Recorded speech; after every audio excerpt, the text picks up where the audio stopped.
көрші. Біз қалаға жаңадан көшіп келдік. Біздің жаңадан келген көршіміз бар еді. Бұл кісі бізге күнде бәліш дайындап келетін. Біз оны сүйіп жейтінбіз. Ал анамыз кешке өзімізге тамақ пісіріп беретін. Оны әкем де біз де сүйіп жейтінбіз. Біз күнде ойнайтын болдық. Күнде ойнаймыз. Одан кейін бір күні әкем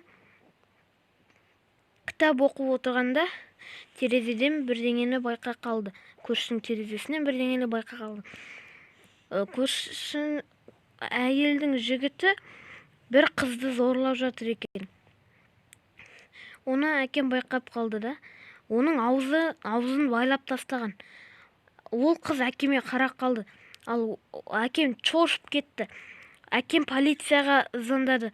Ал ол жігіт пердені жауып алды да тығылып қалды. Ал полициялар келгеннен кейін екеуін де ұстап алды.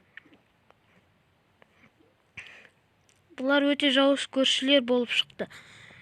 Біз ол үйден бір жертөле тауып алдық. Жертөленің ішінде бір холодильник бар екен. Ол жерде адамның шек-қарны, қолы, аяқтары және бір адамның басы жатты.